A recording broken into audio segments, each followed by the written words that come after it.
وہ جو پورا دن عبادت کرتا ہے اس پر ایسے فضیلت ہے جیسے نبی کریم صلی اللہ علیہ وآلہ وسلم کو امت کے عام آدمی پر۔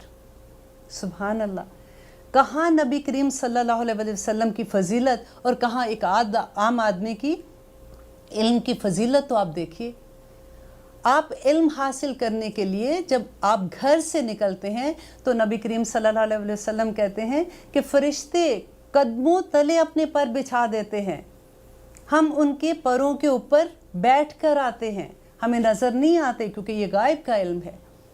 سبحان اللہ، اس دنیا میں کچھ فرشتے ایسے ہیں جو بھیجے ہی اس لیے گئے ہیں کہ وہ ایسی محفلوں کو ڈھونڈتے ہیں جہاں پہ اللہ کا ذکر ہوتا ہے، جہاں پہ قرآن کا ذکر ہوتا ہے۔ اب ہم ذکر کر رہے ہیں، آپ اپنے گھر میں بیٹھ کے سن رہے ہیں، الحمدللہ یہ محفل ہے ہماری قرآن کی، اور وہ اس محفل میں وہ فرشتے کہتے ہیں کہ وہ پر اپنے بچھا کر قطار در قطار آسمان تک پہنچ جاتے ہیں، اور پہنچ کے کیا کرتے ہیں آپ کو پتہ ہے؟ وہ اس محفل میں بیٹھے ہوئے لوگوں کے لیے استغفار کرتے ہیں۔ ہم استغفار کیا کرتے ہیں؟ ہم صبح ایک تسبیح پڑھ لیتے ہیں، استغفر اللہ استغفر اللہ استغفر اللہ، سوچتے ہیں الحمدللہ آج کے پورے دن کی استغفار کر لی، اور آپ سوچئے کہ یہ فرشتے کس طرح کے، کتنی تعداد میں ہوں گے جو آسمان تک پھیل گئے ہیں، اور وہ ان لوگوں کے لیے استغفار کرتے ہیں جو ایسی محفل میں بھی بیٹھے ہوتے ہیں۔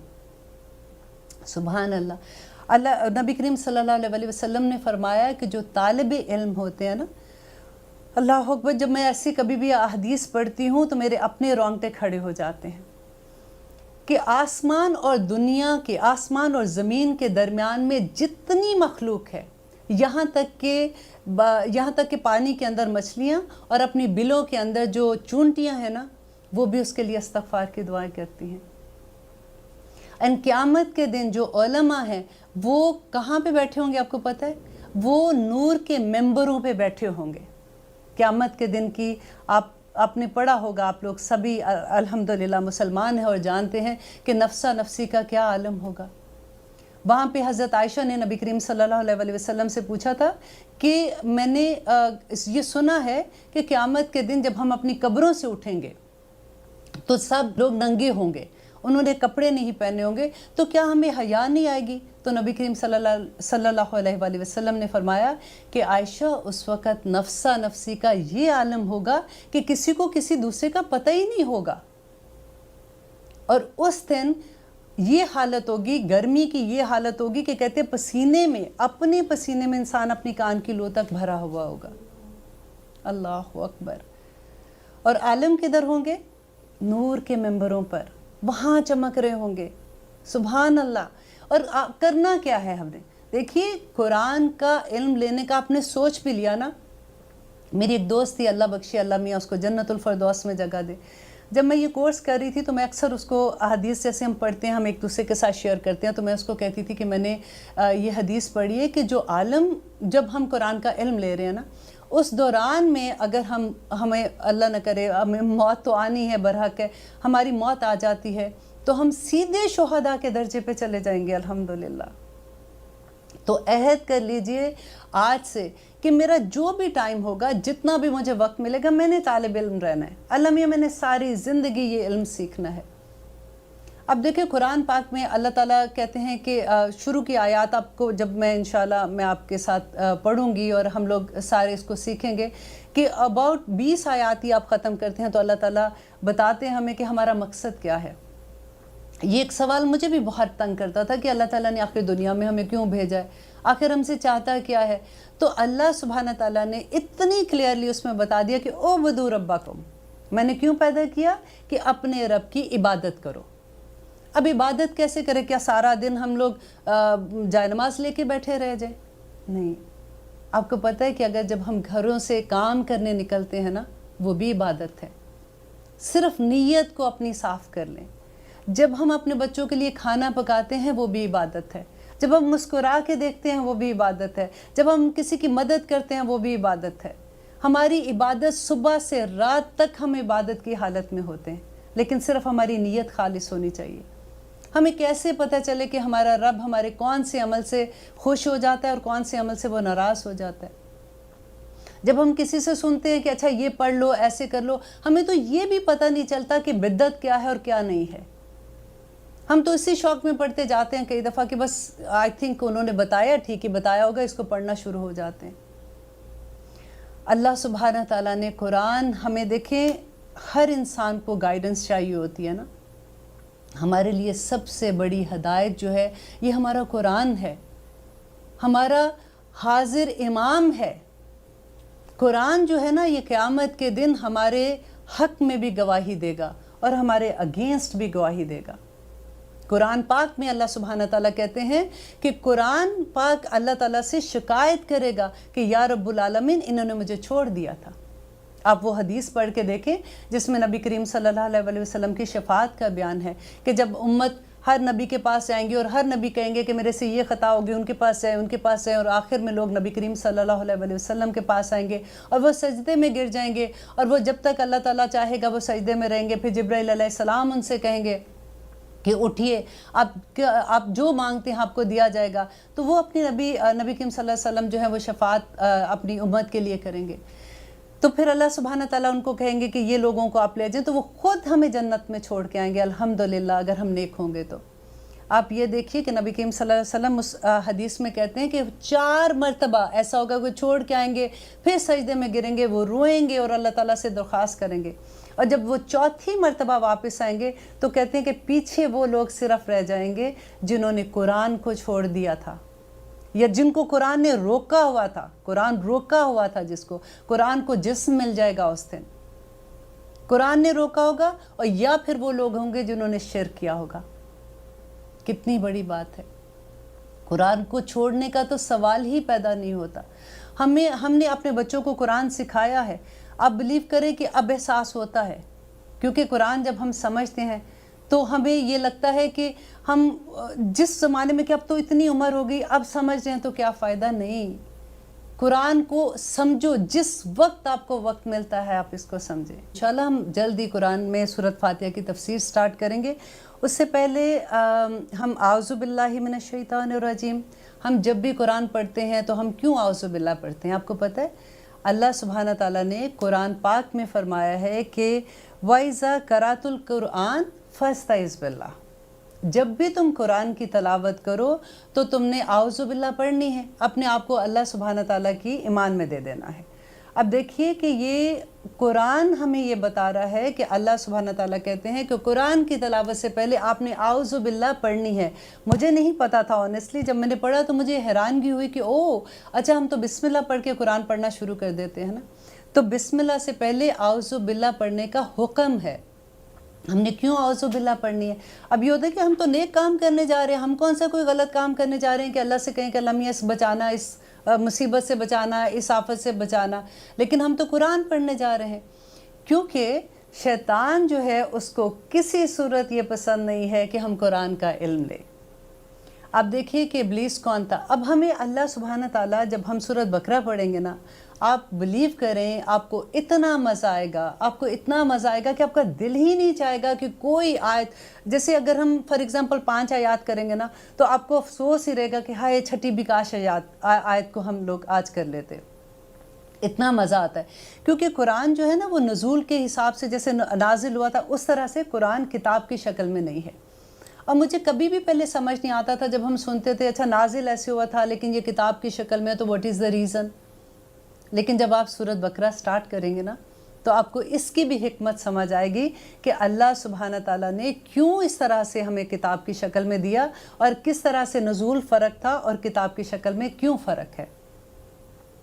اب دیکھیے اللہ سبحانہ تعالیٰ جو ہمیں بار بار وارن کر رہے ہیں کہ قرآن سٹارٹ کرنے سے پہلے اعوذ باللہ پڑھ لینا، تو یہ شیطان ہے کون، ہم اس سے کیسے بچیں، اور ہمیں کیوں بچنا ہے، اسے پتہ ہونا چاہیے نا. ہمیں اپنے دشمن کا تو پتہ ہونا چاہیے. اللہ سبحانہ تعالیٰ شروع میں سورۃ بقرہ میں بتا دیتے ہیں کہ شیطان جو تھا یہ ایکچولی ابلیس جو تھا یہ جنوں میں سے تھا، اور وہ اتنا عبادت گزار تھا. یہ بڑی ڈرنے کی بات ہے، ذرا غور سے سنیے گا کہ یہ اتنا عبادت گزار تھا، اتنا عبادت گزار تھا کہ اللہ سبحانہ تعالیٰ نے اس کو فرشتوں کے درجے پہ رکھا ہوا تھا. وہ ان میں آتا جاتا تھا، ان میں بیٹھتا تھا، اور کیونکہ عبادت اتنی کرتا تھا اللہ کے ڈیفینیٹلی فیورٹ بندوں میں ہوگا. اب ہوا کیا کہ جب آدم علیہ السلام کی تخلیق کا اللہ سبحانہ تعالیٰ نے سوچا اور اللہ تعالیٰ نے فرشتوں کو کہا کہ میں آدم بنانے والا ہوں اور میں وہ کریٹ کرنے والا ہوں، تو فرشتوں نے جو اللہ تعالیٰ کے ساتھ بات کی، یہ انشاءاللہ سورۃ بقرہ کے شروع میں آ جائے گا آپ کو، اس لیے میں ابھی وہ پورا قصہ نہیں بتاتی ہوں۔ تو جو ابلیس تھا نا، اس نے اللہ تعالیٰ نے جب ان کو کہا کہ آدم کو سجدہ کرو، تو فرشتوں نے تو سجدہ کر لیا، وہ فوراً سمعنا و اطعنا کہ انہوں نے سنا اور انہوں نے اطاعت کر دی، لیکن ابلیس نے سجدہ نہیں کیا۔ آپ کو پتہ ہے وجہ کیا تھی؟ کہ آدم علیہ السلام کو اللہ تعالیٰ نے نام سکھا دیے، ٹھیک ہے، علم کی بنا پہ آدم کو فضیلت ملی تھی، اور ابلیس نے کیا کیا تھا؟ ایک سجدے سے انکار کیا تھا، صرف ایک سجدے سے۔ تو اس کے جواب میں اللہ سبحانہ تعالیٰ نے اس کو کیا کہا تھا کہ تو مردود یہاں سے نکل جا، اس پہ لعنت ہے۔ ہم ایک فجر کی نماز میں کتنے سجدے چھوڑتے ہیں؟ 4 سجدے چھوڑتے ہیں، صرف ایک فجر کی نماز۔ اللہ ماشاءاللہ، میں سب کی بات نہیں کر رہی ہوں، ہم اپنے بچوں کو ہی دیکھ لیں۔ یہ بہت ڈر والی بات ہے کہ اللہ کے صرف ایک سجدے سے انکار پہ اللہ تعالیٰ نے اس کو کہاں پہ پھینک دیا۔ اور پھر اس کے بعد اللہ تعالیٰ نے آدم علیہ السلام کو جنت میں بھیجا، پھر آدم علیہ السلام نے وہ پھل کھا لیا۔ It was a beautiful story, انشاءاللہ سورۃ بقرہ میں آئے گی تو ہم اس کو ڈیٹیل میں دیکھیں گے۔ پھر آدم علیہ السلام کو اللہ تعالیٰ نے جب دنیا میں بھیجا تھا تو سب سے پہلے کیا کہا تھا؟ آپ کو پتہ ہے اللہ تعالیٰ نے آدم علیہ السلام کو اور حوا کو کہا تھا کہ اب تم دنیا میں اتر جاؤ، تمہیں ہماری طرف سے ہدایت آئے گی۔ جو اس کو ہدایت آئے گی، کون سی ہدایت آئے گی اللہ تعالیٰ کی طرف سے؟ یہ قرآن آئے گا۔ یہ قرآن جو تورات تھی، زبور تھی، انجیل تھی، اللہ تعالیٰ نے ہمیں پیدا کر کے پھینک نہیں دیا، اللہ تعالیٰ نے ہمیشہ ہمیں گائیڈنس دی ہے۔ تو میری طرف سے ہدایت آئے گی، جو اس کو مانے گا، جو اس پہ عمل کرے گا وہ کامیاب ہو جائے گا، اور جو نہیں عمل کرے گا وہ نہیں کامیاب ہوگا، سیدھی سی بات تھی۔ اور اللہ تعالیٰ نے ساتھ ہی وارن کر دیا کہ اس زمین پہ تمہارا دشمن یہ شیطان جو ہے یہ تمہیں بہکاتا رہے گا، کیونکہ اس نے اللہ سبحانہ تعالیٰ سے وعدہ کیا تھا کہ میں تیری امت کو آگے سے آؤں گا، پیچھے سے آؤں گا، دائیں سے آؤں گا، بائیں سے آؤں گا، اوپر اور نیچے کا وہ بھول گیا تھا، جس پہ کہا تھا کہ ہم سجدہ کر سکتے ہیں اور اللہ سے دعا کر سکتے ہیں۔ اس نے یہاں تک قسم کھائی تھی کہ میں بنی آدم کی نسلوں کی جڑیں کاٹ کے رکھ دوں گا۔ یہ قرآن کے لفظ ہیں۔ آپ اللہ سے اس کا مکالمہ جو ہے وہ پڑھیں گے تو آپ کو پتہ چلے گا کہ اس نے کتنی شدت سے کہا تھا کہ میں کس طرح سے ان پہ حملہ کروں گا۔ اللہ تعالیٰ نے کہا تھا کہ تو نے جو کرنا ہے تو کر، لیکن میرے متقی لوگ جو ہیں، میرے پرہیزگار لوگ ہیں، ان کا تو کچھ نہیں بگاڑ سکتا۔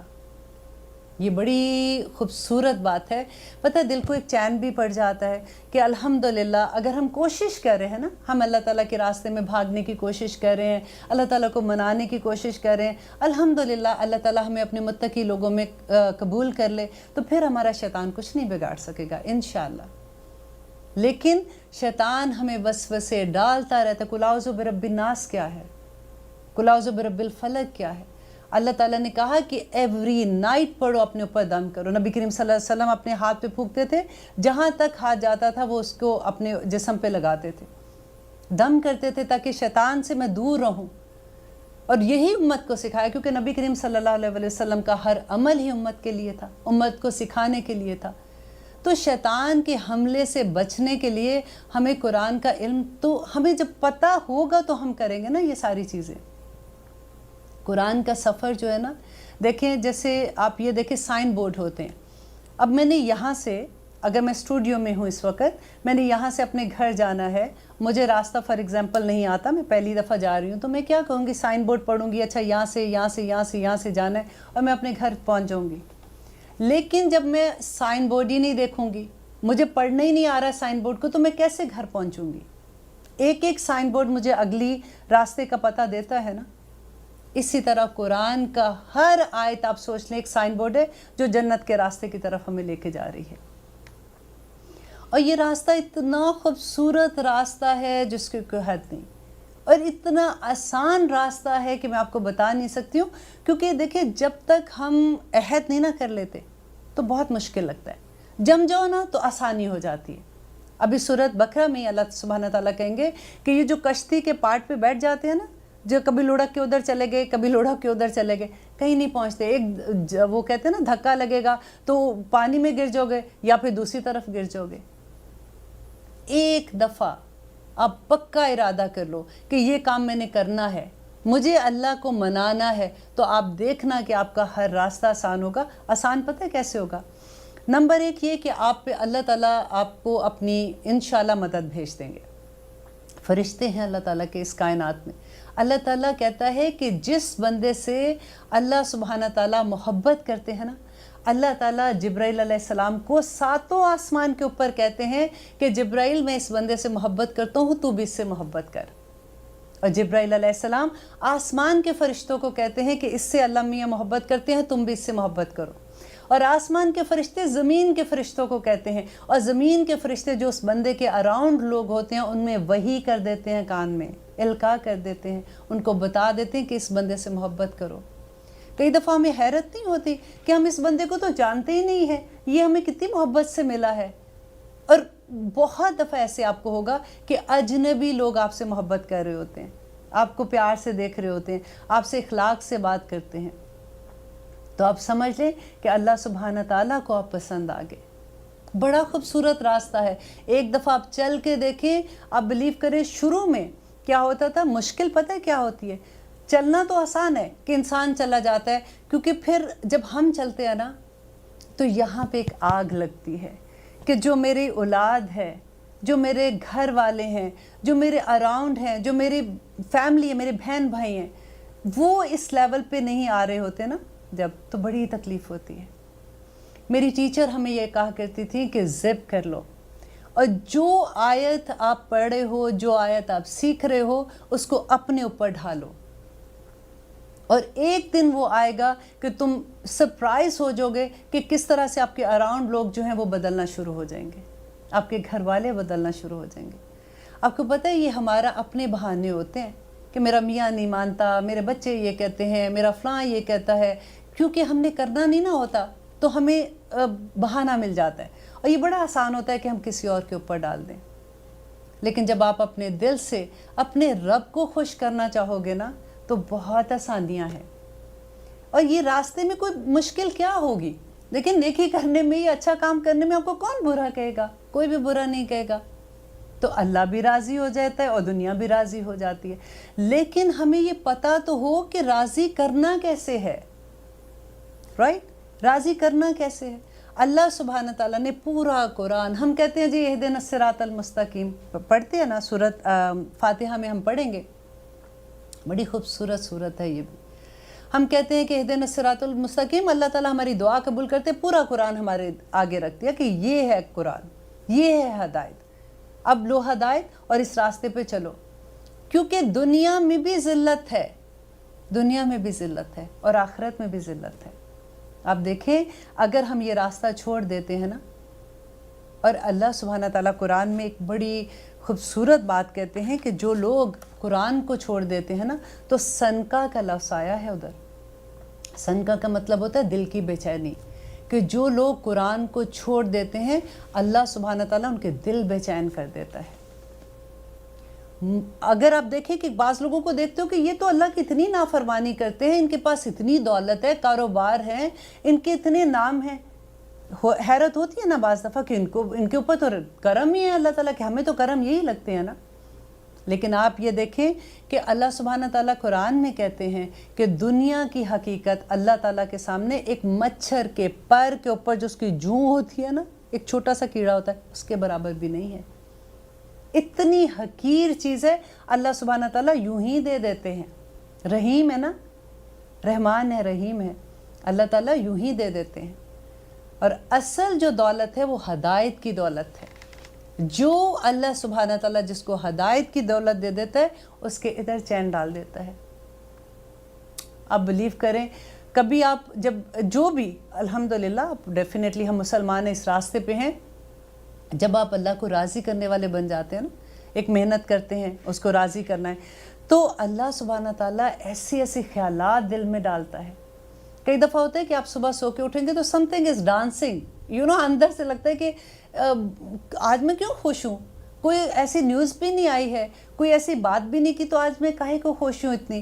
تو پھر ایک دم سے احساس ہوتا ہے کہ او مائی گاڈ, اللہ سبحانہ تعالیٰ نے مجھے یہ ایک نعمت عطا کی ہے. آج دل کے اندر چین ہے. اور کبھی ایسا ہوتا ہے کہ آپ پریشان ہیں نا, بہت پریشان ہیں, تو آپ کو ایک دم سے لگتا ہے کہ میں نے کیا ایسی حرکت کی ہے کہ اللہ تعالیٰ مجھ سے ناراض ہو گیا. تو نبی کریم صلی اللہ علیہ وسلم نے فرمایا کہ جب بھی انسان اللہ کی نافرمانی کرتا ہے نا, تو اس کی سب سے چھوٹی, ویسے تو اس کی دوسری سزائیں بھی ہیں, لیکن اس کی سب سے چھوٹی سزا یہ ہے کہ اللہ تعالیٰ اس کے جو ماتحت لوگ ہوتے ہیں, اللہ تعالیٰ اس کو اس کا نافرمان کر دیتا ہے. کتنی ڈر والی یہ بات ہے. ہمارے ماتحت کون ہیں؟ ہماری اولاد, رائٹ. اگر آپ بزنس کرتے ہیں تو آپ کے جو امپلائیز ہوں گے وہ ہوں گے. اگر آپ کہیں پہ مینیجر ہے تو آپ کے انڈر جو لوگ کام کر رہے ہوں گے. اور سب سے خطرناک بات مجھے جو لگتی ہے کہ ہمارے انڈر تو ہماری اولاد ہے نا. جب ہماری اولاد ہماری نافرمانی کرتی ہے تو فوراً رک کے سوچیں کہ ہم نے اپنے رب کی نافرمانی کدھر کی ہے, کیونکہ یہ سزا اللہ سبحانہ تعالیٰ کی طرف سے ہے. اور اس کے بعد آتے ہیں ہم بسم اللہ الرحمن الرحیم. ہم قرآن شروع کر رہے ہیں انشاءاللہ. آج تو مجھے لگتا ہے کہ الحمدللہ تک نہیں پہنچ پائیں گے, لیکن انشاءاللہ نیکسٹ پروگرام سے, کیونکہ اعوذ باللہ کی ڈیٹیل بتانا بھی ضروری تھی. اب بسم اللہ الرحمن الرحیم کی ہم بات کرتے ہیں کہ اتنی ڈیٹیل ہوتی کہ میں آپ کو سب سے پہلے تو بسم اللہ کے بارے میں یہ بتا دوں کہ حضرت علی کہتے ہیں کہ اگر میں الحمد کی صرف تفسیر ہی لکھنے لگوں تو 7 اونٹ جتنا بوجھ اٹھا سکتے ہیں نا, اتنا لکھوں کہ وہ بوجھ بھی ان کے لیے کم ہو جائے. اتنی وہ تفسیر ہے, لینتھی لکھتے ہیں. بسم اللہ کی صرف بی پر ایک روایت میں آتا ہے کہ بسم اللہ کی بی پر وہ بات کر رہے تھے عشاء کی نماز کے بعد, اور فجر کی اذان ہو گئی اور وہ بسم اللہ کی بی کو ہی ایکسپلین کرتے رہے. یہ اتنا بڑا علم ہے. ہم تو صرف ترجمہ پڑھ کے خوش ہو جاتے ہیں نا, اور آپ بلیو کریں کہ جو اردو کا ترجمہ ہے نا وہ بالکل اس سے انصاف نہیں کرتا. وہ تو صرف ایک ہوتا ہے کہ انڈرسٹینڈنگ کے لیے ہوتا ہے کہ عربی زبان کی فصاحت و بلاغت اگر آپ دیکھیں گے, جب آپ کو سمجھ آنی شروع ہوگی انشاءاللہ. جیسے میرے اسٹوڈنٹ ہیں, میں مریم مسجد میں ہیوسٹن میں کلاس دیتی ہوں. ایوری فرائیڈے کو میری کلاس ہوتی ہے 11:30 سے 1:30. تو میں نے اپنے اسٹوڈنٹ کو یہی کہا ہے کہ دیکھو, اگر ایک سپارہ میرے ساتھ ایمانداری سے کر لو, اور انشاءاللہ اگلے سپارے میں تم مجھے پڑھا رہے ہوگے, کیونکہ اتنا مزہ آتا ہے اس کو سیکھنے کا. اور انشاءاللہ میں آپ لوگوں سے بھی یہی وعدہ کرتی ہوں کہ میں پوری کوشش کروں گی کہ آپ لوگوں کو بھی اتنا اس قابل کر دوں کہ آپ لوگ کے پاس اگر ترجمے والا قرآن نہیں ہے تو تب بھی آپ قرآن کو ترجمہ اور تفسیر کر سکیں. تفسیر یہی ہوتی ہے کہ اللہ جو بھی آیت ہے آپ کو اس کی انڈرسٹینڈنگ ہو جائے. قرآن اتنا آسان ہے, آپ دیکھیں کہ اس میں 65% ورڈز جو ہیں وہ اردو کے ہیں. پورے قرآن میں آپ دیکھ لیں 65% ورڈز بہت بڑے زیادہ لفظ ہیں, کیونکہ اردو کے بہت سے لفظ ایسے ہیں جو عربی اور اردو کے ایک جیسے ہیں. اس کے علاوہ رپیٹ لفظ ہیں, جیسے آپ کہہ دیں پروناؤن جن کو ہم کہتے ہیں نا, الذی, ذالکا, ہو, ہما, ہم, پروناؤن جیسے آتے ہیں نا, وہ سارے کے سارے جو ہیں وہ رپیٹ ہوتے جائیں گے. اتنے رپیٹ ہوتے ہیں کہ تھوڑی سی آیات کے بعد آپ کے دماغ میں بیٹھنا شروع ہو جاتے ہیں. اور وہ جو ہیں وہ اباؤٹ آپ کہہ لیں کہ 20% ہے وہاں قرآن میں. اور جو نئے لفظ ہیں پہ کتنے بچتے ہیں؟ اونلی 15%. تو آپ کو محنت کس پہ کرنی ہے؟ 15% پہ بس, اور آپ کو پورا قرآن آ جائے گا انشاءاللہ. ایک سپارہ ختم ہوگا نا, پھر ہم بات کریں گے, ٹھیک ہے. اب ہم بات کر رہے تھے بسم اللہ الرحمن الرحیم. جابر علیہ السلام فرماتے ہیں کہ جب یہ آیت نازل ہوئی, جب بسم اللہ الرحمن الرحیم نازل ہو رہی تھی تو بادل مشرق کی طرف سے چھٹ گئے, ہوائیں ساکن ہو گئیں, جانوروں نے بھی کان لگا لیے, شیاطین پر آسمان سے شعلے گرنے لگے. پروردگار عالم نے اپنی عزت و جلال کی قسم کھا کے کہا کہ جس چیز پر میرا یہ کلمہ پڑھا جائے گا میں اس میں ضرور برکت ڈال دوں گا, ضرور برکت ڈلے گی. دیکھیں, ہم ہر کام کے شروع کرنے سے پہلے بسم اللہ پڑھنی ہے. خطبہ شروع ہونے سے پہلے, وضو کرنے سے پہلے, اگر آپ وضو کرنے سے پہلے بسم اللہ نہیں پڑھتے آپ کا وضو ہی باطل ہو جاتا ہے. جانور کو ذبح کرتے ہوئے, کھانا کھاتے ہوئے, پانی پیتے ہوئے, ہر چیز سے پہلے آپ کو بسم اللہ پڑھنی ہے. اور ایک بڑی خوبصورت روایت میں پڑھی تھی کہ کیسر روم